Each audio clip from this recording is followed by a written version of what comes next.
What's up guys, Sean here, and today we're going to talk about this controversy surrounding Liam Neeson.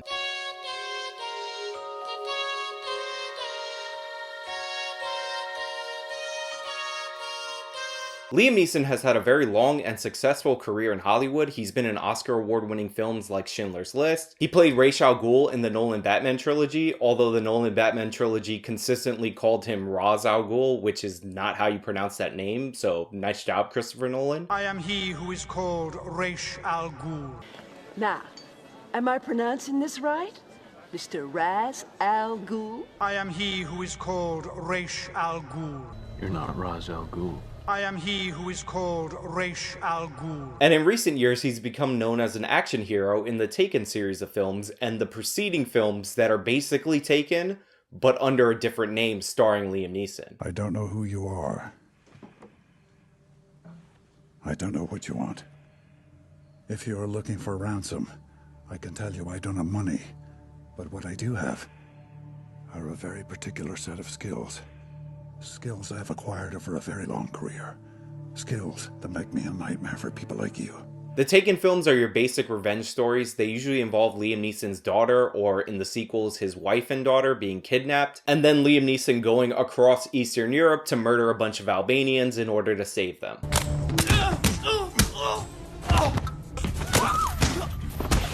Champagne? Yeah, what do you think?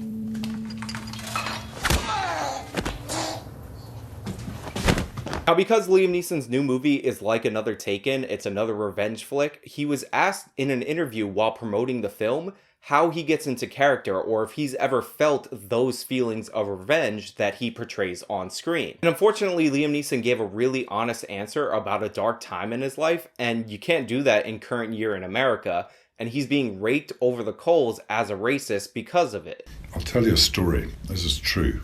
I'm not going to use any names, but I was away and I came back and she told me she had been raped, but she handled the situation of the rape in the most extraordinary way. But my immediate reaction was,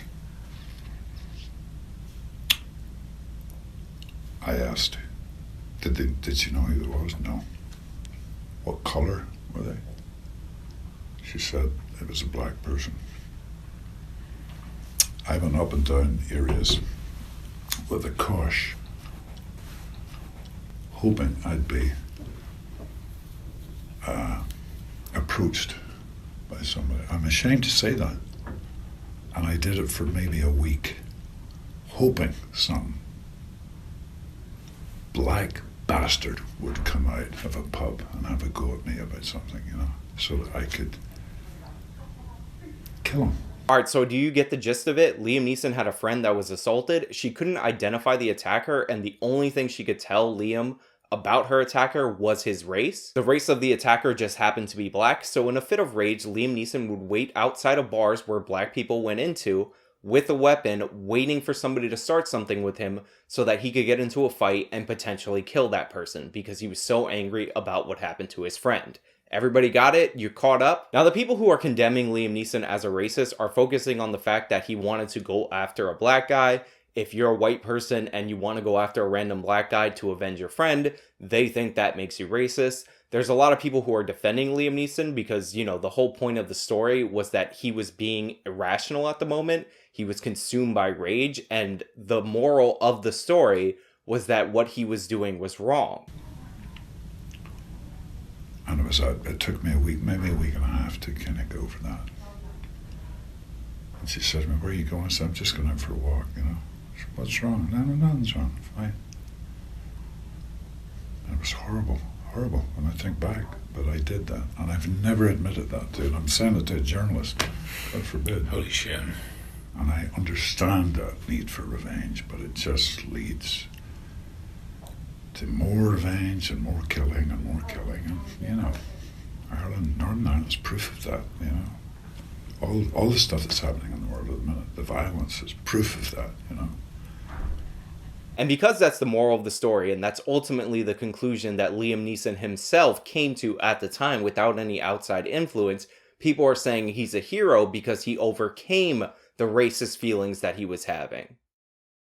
Now, while the second interpretation of Liam Neeson's story of him overcoming his own personal racism is much nicer and it's a more generous interpretation for Liam Neeson, that interpretation is almost as fundamentally wrong as the reaction that the SJWs are giving Liam Neeson, saying that he's still currently a racist because he did this 30, 40 years ago. And the fact that so many people have misinterpreted this story and just don't get what the underlying principle is in the story, what's wrong with the story, what it's actually about, is indicative of the problems we're having in our society as a whole. Because this story, as Liam Neeson has told it, is 100% not racist and almost has nothing to do with race, other than the fact that one of the participants in the story, according to Liam Neeson, was white, and that the other group just happened to be black, because most people don't realize that that second part, the part about the attacker being black, and thus the group that Liam Neeson sought revenge against being black, is completely irrelevant. And if you were to change that, Liam Neeson's actions in this story would have been exactly the same. I mean, when you think about it and you really listen to Liam Neeson's story, you realize that there would have been no difference in the story and in his actions if the attacker of his friend happened to be a French guy and he decided to go wait outside a French bar looking for a fight. People's inability to look past Liam Neeson being white and that he was looking for somebody who happened to be black is indicative of how race-obsessed our culture is now. Because fundamentally, when you break this story down, it's not about races, it's about tribal violence. The idea that if something happens to a member of your in-group, that you would take revenge on a member of their group and not care if it's the actual person. The desire for revenge that Liam Neeson had back then mirrors what we see across the world. This is exactly how blood feuds and gang violence works. Person on side A attacks person on side B. Person on side B decides to attack another person on side A, creating an angry person on side A to then attack another person on side B. It goes around and around, and it's called the cycle of violence. And I understand that need for revenge, but it just leads to more revenge and more killing and more killing, and, you know. Whether or not membership for Group A or Group B is dependent on color is completely secondary.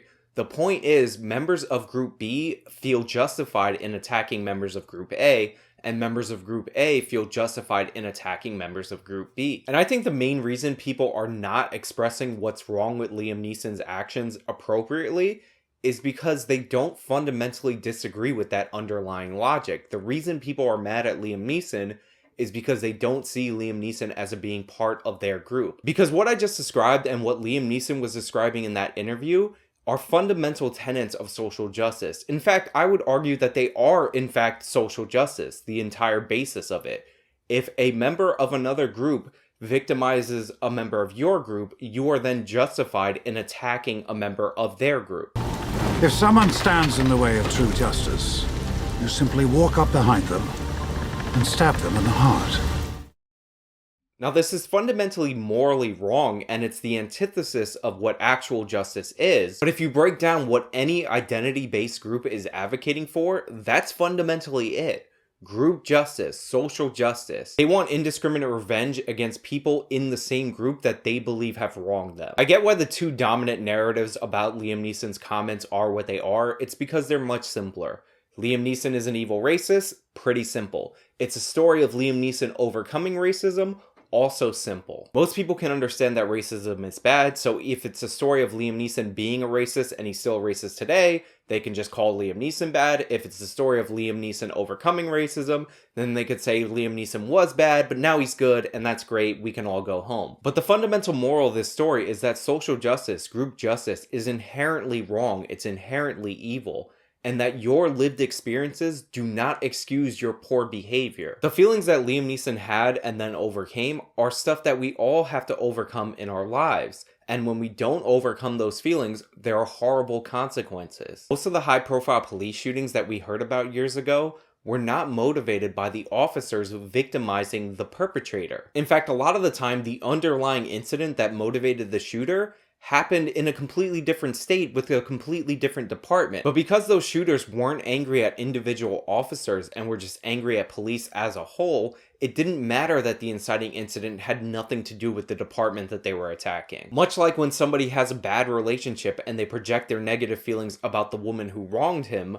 on all women as a group. And it's not overcoming this attitude, not overcoming this mindset that perpetuates senseless violence. The fundamental moral of this story is that because Liam Neeson realized what he was doing made no sense, he realized that the primitive part of his brain was driving his actions, he was able to stop doing it and then have a successful career. Had he truly given in to that desire for revenge, let his feelings guide him, there would be no Liam Neeson as we know him today. So your takeaway from this should be, look at how productive somebody can be after they let go of that rage, after they let go of that attachment to groups. If someone stands in the way of true justice, you simply walk up behind them and stab them in the heart. Anyway, that's all I really have for you guys today. Thank you so much for watching. If you liked this video, then please show me by leaving a like, subscribe for more content. You can support me via one-time donation on PayPal, or you can do monthly via Subscribestar, which is back up and running, or Patreon. This has been me talking about Liam Neeson. Till next time.